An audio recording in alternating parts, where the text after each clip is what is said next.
वो मुझे सेक्स के लिए ब्लैकमेल कर रहा था। मैं एक छोटे शहर की रहने वाली थी, जहाँ सब लोग मेरे पापा और भाइयों को जानते थे। हमेशा से लड़कियों के स्कूल में पढ़ी, लड़कियों के साथ ही हमेशा दोस्ती रही, इसलिए मैं कॉलेज में आने के लिए बहुत ज्यादा एक्साइटेड थी। बड़े शहर में रहकर ऐसे कॉलेज में पढ़ना जहाँ लड़के भी साथ पढ़ते हो, लड़कों से दोस्ती, आजादी, मेरे लिए ये सब एक सपने जैसा था। मैंने कभी नहीं सोचा था कि कोई मुझे सेक्स के लिए ब्लैकमेल कर भी सकता है। मैं वैसे तो देखने में अच्छी थी, लेकिन छोटे शहर के कंजर्वेटिव माहौल में रहने की वजह से मैं बड़े शहर के तौर तरीके अपनाने में मुझे मुश्किल हो रही थी। कॉलेज की दूसरी लड़कियों की तरह मैं क्रॉप टॉप या शॉर्ट शॉर्ट्स नहीं पहन पा रही थी। मैं रोजाना जीन्स और टी शर्ट पहनकर ही कॉलेज जाती थी। दूसरी लड़कियां जहाँ एक से एक फैशनेबल कपड़े पहनकर आती थी, मैं सिंपल ही बनकर कॉलेज जाती थी। कभी कभी मैं बहुत हिम्मत करके वैनिटी टॉप पहन लिया करती थी, लेकिन उससे ज्यादा कुछ भी कूल पहनने की हिम्मत नहीं कर पाई। मैं कभी लड़कों के साथ नहीं पढ़ी थी, इसलिए भी मैं उस पूरे माहौल में बहुत इजी फील नहीं कर पा रही थी। लेकिन इन सबके बीच वो कुछ खास था। पूरे ग्रुप में वो सबसे स्वीट लड़का था।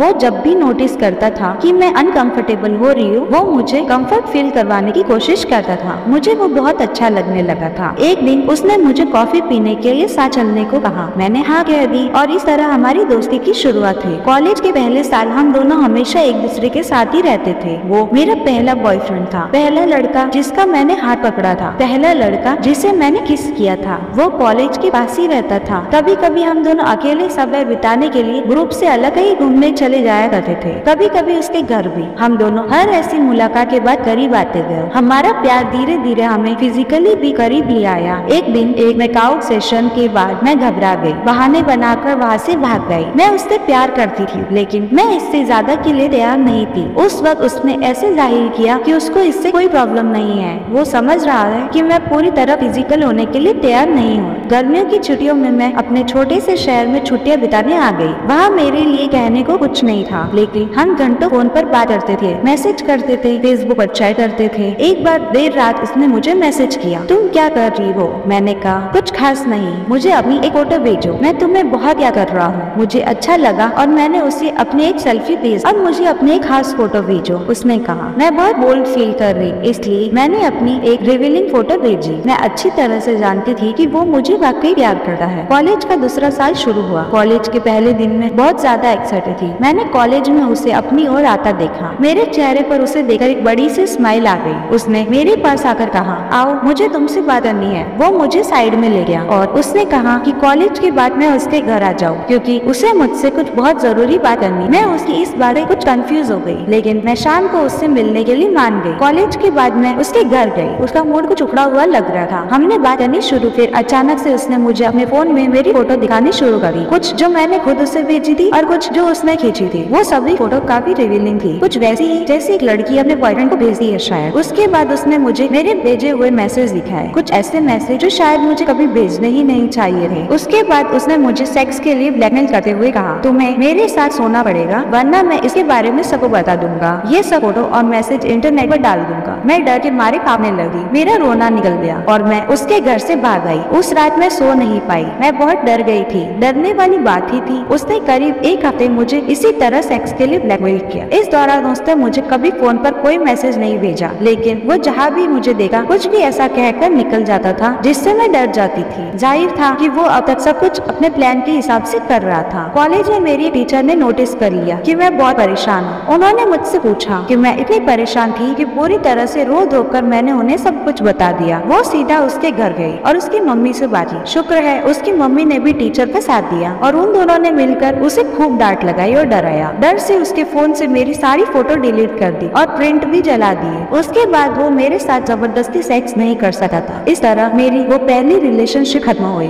वो उसके बाद भी मुझे कॉलेज में दिखा था और मेरी तरफ बहुत अजीब तरीके से देखता था, लेकिन अब कुछ कहने की हिम्मत नहीं करता था, क्योंकि टीचर ने उसे कहा था कि अब उसने कुछ भी ऐसा हरकत की तो उसकी शिकायत ऊपर कर देगी और उसे फेल कर दिया जाएगा। मैं बाल बाल बची थी। जिस दिन उसने वो फोटो डिलीट, उसी दिन मैंने अपनी उन टीचर और खुद से वादा किया कि अब मैं कभी भी खुद को ऐसे किसी खतरे में नहीं फंसाऊंगी। यदि आपको उस लड़की की यह स्टोरी पसंद आई है और आपको उस वजह से कुछ सीख मिली है, तो प्लीज इस वीडियो को लाइक करें, इसे शेयर करें और कमेंट्स करें और हमारे चैनल को सब्सक्राइब करना ना भूलें। Thank you for watching.